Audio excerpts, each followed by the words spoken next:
نبی پاک صلی اللہ تعالی علیہ وسلم نے فرمایا دو آنکھیں دوزخ میں نہیں جائیں گی۔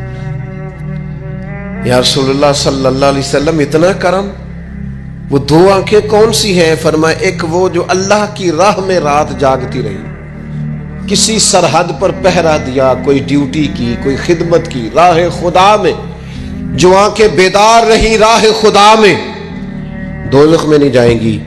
اور دوسرا فرمایا جو رب کی یاد میں رو پڑی، جس سے خشیت آئی، جو ڈر گیا، پر ڈرا اللہ کے، آنسو فار سیل نہ ہو، کوئی اداکاری کا ماحول نہ بنائے، وہ اس طرح نہ ہو رو رو کے دعا، رکت انگیز دعا، اور فلاں کیا بات، فلاں کے بڑا رلایا اور فلاں میں بڑا درد تھا اور فلاں کے آنسو نکل آئے اور پیر صاحب قبلہ رو ہی پڑے، فار سیل نہ ہو چیزیں، اداکاری نہ ہو، اس کی طبیعت پر پورا اثر ہو۔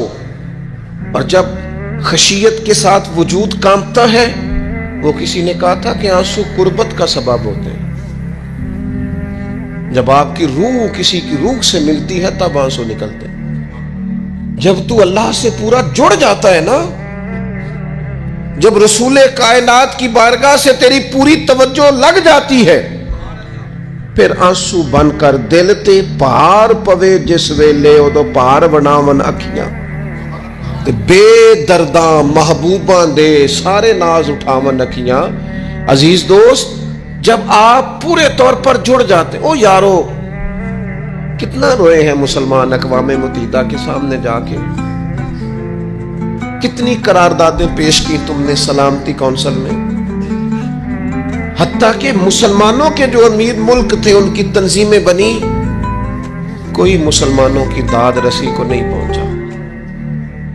میری کو بہت لمبی عمر تو نہیں ہے، پر میں نے برما میں مسلمانوں کے کٹتے ہوئے حالات دیکھے، خبریں آئیں، ہم نے دیکھی، کٹتے اور سسکتے مسلمان ہم نے دیکھے۔ ہم نے دیکھا لیبیا پہ حملہ ہوا اور ٹوٹ گیا سارا ملک۔ میں نے وہ منظر دیکھا جب غوث پاک کے بغداد میں بمب گرے۔ ہم نے وہ دور دیکھا جب کسی نے خبر دی کہ کربلا میں پھر سے کربلا برپا ہے۔ ہم نے وہ منظر دیکھا جب پتا چلا کہ پھر سے مولا علی کے نجف اشرف کو اجاڑا جا رہا ہے۔ ہم نے وہ سارے منظر بار بار دیکھے، بار بار سنے، اور اب تو شرم آتی ہے۔ میرا دل کرتا ہے میں فلسطین کا نام نہ لیا کروں، شرم آتی۔ یہ کوئی ہماری تقریروں کے موضوع ہیں؟ یہ کوئی ہمارے کالم لکھنے کے عنوان ہیں؟ یہ کوئی ہمارے موبائل پہ لگانے کے سٹیٹس ہیں؟ یہ تو شرم سے مر جانے کا مقام ہے۔ یہ کوئی گردنیں اٹھا کے بات کرنے والی بات ہے؟ یہ موبائل پہ ایک دوسرے کو ویڈیو دکھانے کا منظر ہے؟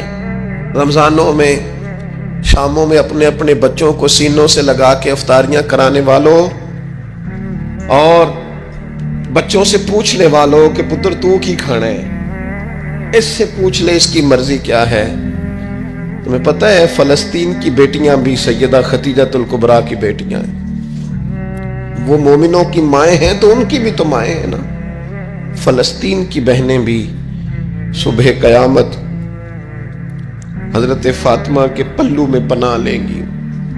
نبی پاک صلی اللہ تعالی علیہ وسلم نے فرمایا من اذا مسلمن فقد اذانی۔